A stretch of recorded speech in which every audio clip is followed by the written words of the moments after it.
3 years ago, at the beginning of 2021, a world record was set in Dark Souls Prepare to Die edition, which to this day might be the most optimized speedrun in the game's history.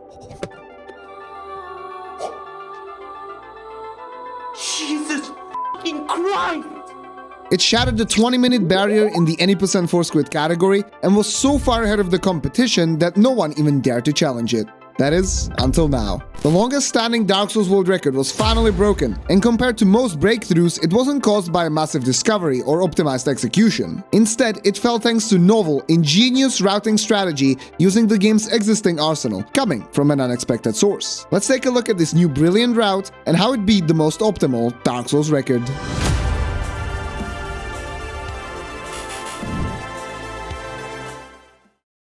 To appreciate the changes, we must first go over the old any % force quit route. Dark Souls has 4 traditional speedrunning categories, with any % force quit being the fastest. Importantly, it's the only major category that allows the use of the force quit wrong warp glitch. This glitch can teleport the player to a default, fail-safe location within any area. The technique is used to skip a significant portion of the game, since wrong warping in the Firelink altar, where the Lord Vessel is placed, puts the character behind the locked gate leading to the kiln of the first flame, the game's final area. Even though force quit speedruns use different strategies over the years, the overarching goal of opening the Firelink altar, obtaining the Lord Vessel to enter it, and then wrong warping to the final boss remained the same. The fastest way to open the altar is by ringing both bells of awakening, which means killing both the bell gargoyles and Quelaag. The Lord Vessel is obtained after defeating Ornstein and Smough. Then, it's straight to Gwyn.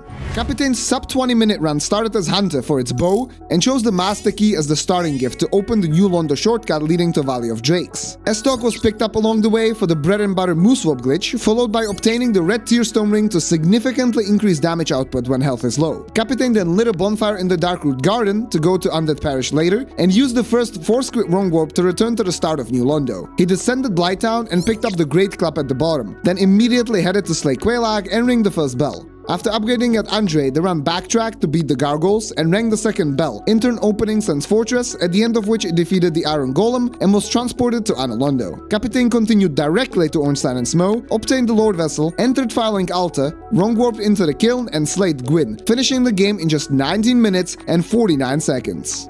The Great Club route had been gradually optimized since all the way back in June 2015 when it achieved its first world record. Using a different weapon was almost unthinkable, and the club allowed Kapitein Toanon to dominate the category, making him the sole world record holder for close to 4 years. I covered his rise to the top in my world record history video, which also explains the wrong warp glitch in more detail than is necessary here.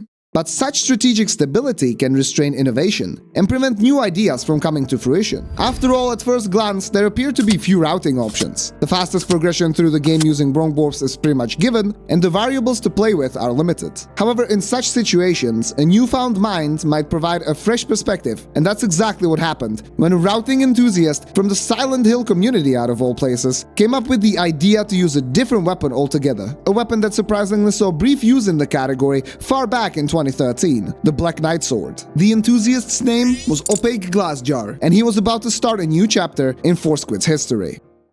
What Opaque proposed was a complete reimagining of the run's early parts. He suggested starting with a visit to the Undead Merchant in Undeadburg to purchase a bow, as well as the rapier for moose swap instead of the S-Stock. This would eliminate the need for the Hunter class. On the way to Taurus Demon, the Black Knight Sword Knight in the small tunnel would be killed for a chance to drop his sword. If successful, the run would continue into Havel's Tower and obtain the Twinkling Titanite before entering the boss arena.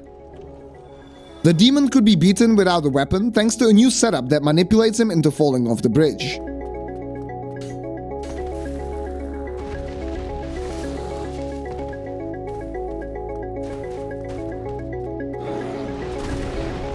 Using negative duping, which I'll explain later, the singular Titanite would be duplicated so that the BKS could be upgraded to its maximum level of +5. This would make it stronger than the Great Cub alone, but the run would be missing the Tearstone Ring. Gargoyles would be killed after visiting Undead Parish, followed by a series of wrong warps back to Firelink Shrine, from where the massive Blighttown skip would be performed, to land directly in front of Quelaag's domain, rather than having to descend into New Londo and Blighttown. The skip makes choosing the Master Key redundant, opening space for Black Firebombs instead. From Quelaag onwards, the rest of the run would be more or less identical, with some minor changes in fights due to differing damage. Sun's Fortress into the Golem, followed by ONS and the Lord Vessel, and finally the last wrong warp and Gwyn. The Black Knight Sword would mostly save time in the early game, whereas some of the gains would be lost in the latter parts due to lower overall damage. However, before anyone could tackle this new route, the community aspect of speedrunning came into play. Everyone acknowledged that the new strategy was faster, but veteran glitch hunter and speedrunner Andrew of T decided to take it one step further. He suggested incorporating a skip that had never found use in a major category despite being known about since 2019. The innovation was the Havel Tower skip, and guess what? It turned out to be pretty fast. So what is the Havel Tower skip? The tower leading to Taurus Demon has stairs leading upwards, but locked behind the door is also a staircase extending downwards, at the end of which you find Havel, or fake Havel, whatever, this is not a lore video, okay? The exit goes to Darkroot Basin, an area from which the old route wrong warped to Andre. Yet, the locked tower door can only be opened with the master key, or a key that's far out of the way, making it unavailable with the new routing. Running down the stairs also wastes a lot of time. But in 2019, Captain discovered a jump that allows the player to bypass the tower and enter Darkroot directly. It starts by jumping on the railing of this set of stairs. The easiest way is to jump off the railing and save and quit to store the character's position on top of it. Afterwards, the player must perform a precise jump to a rock formation by the tower's side. Being just slightly off target will make the character slide down.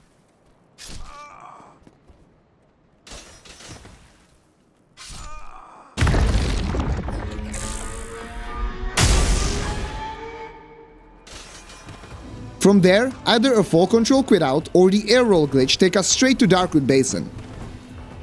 Unfortunately, both of these glitches have conditions that cannot be reasonably met in the force quit category.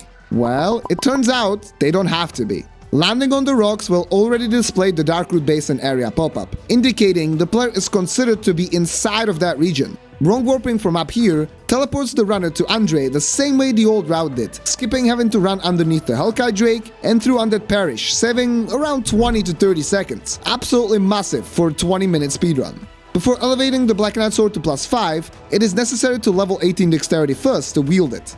Slaying the Bell Gargoyles awards 10,000 souls, which is the perfect amount for fully upgrading the weapon with the previously duped material. But how exactly does the negative dupe work?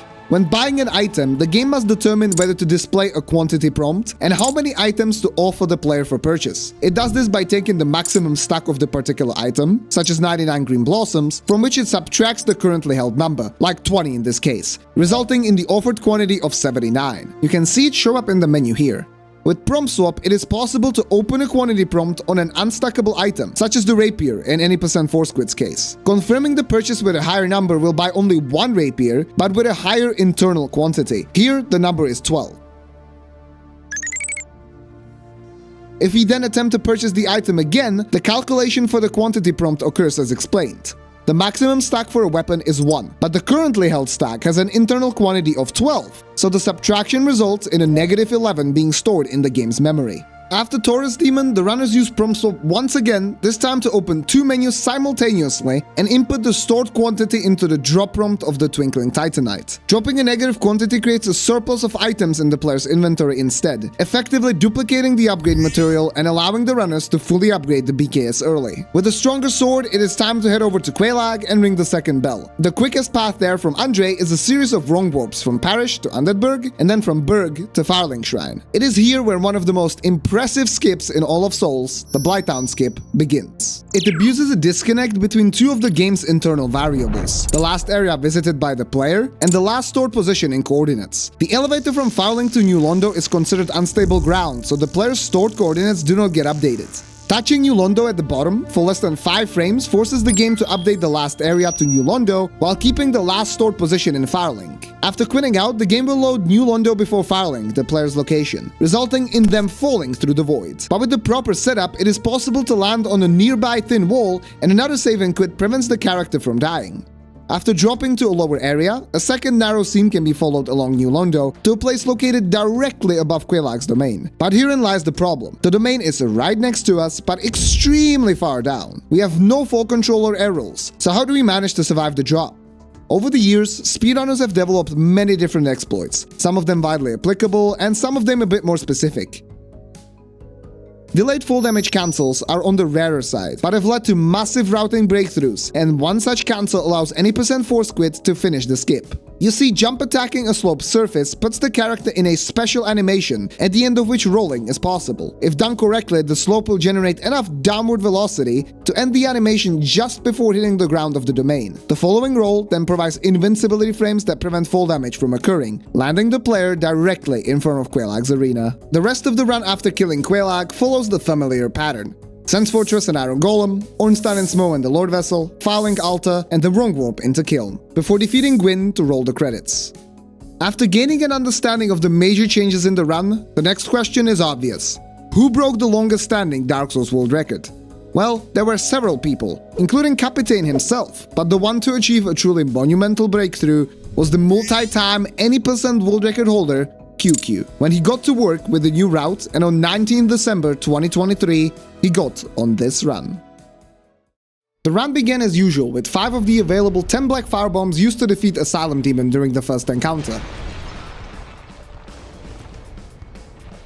followed by a successful attempt at obtaining the Black Knight sword.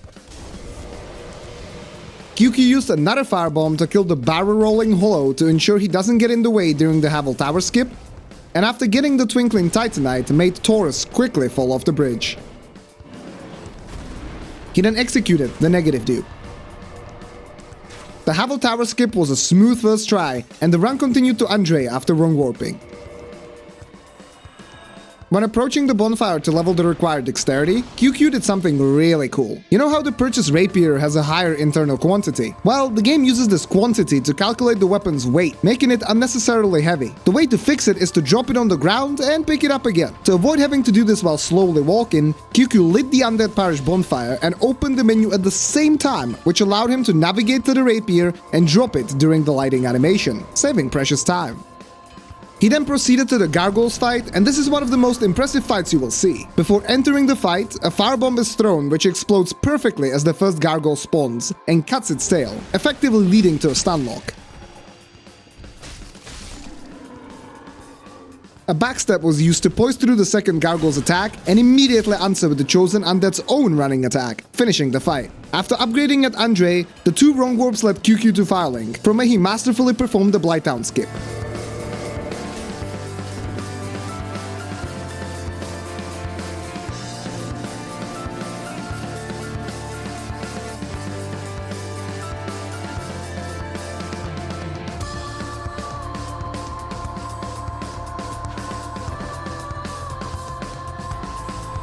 Quelaag gave a favorable opener and her butt was attacked to force out an AoE fire move, giving an extra opportunity to punish.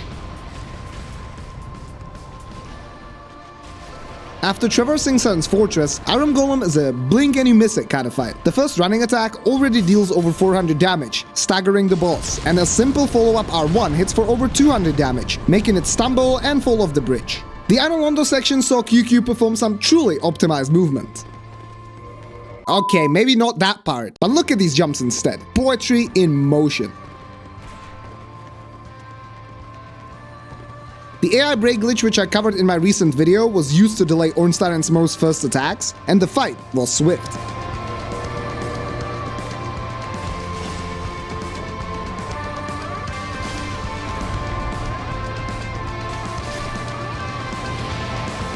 Before continuing to Firelink Altar, all available souls were pumped into strength to save 2 whole running attacks on Gwyn, which is faster than skipping the level up. And after the last successful wrong warp, QQ was well on his way to the game's final encounter.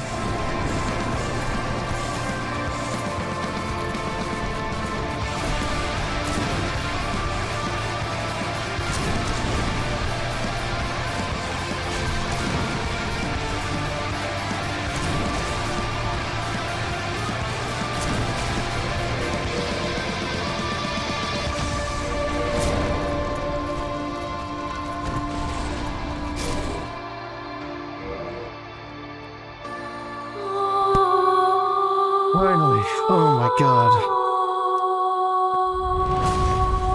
Oh my god. Christ. Oh my god, dude. Oh, I can finally stop running this stupid quadruple farming bullshit. Fucking holy shit. Thank god. Alright, Kapitein, it's your turn. Congratulations to QQ on not just achieving his first any percent force quit world record, but also passing the 19-minute barrier for the first time ever. A barrier once thought unbreakable. Yet speedrunners' collective genius once again proved that the limit is never where we think it is, and that even the most optimized world records will not stand forever. Thank you so much for watching, and have a great day.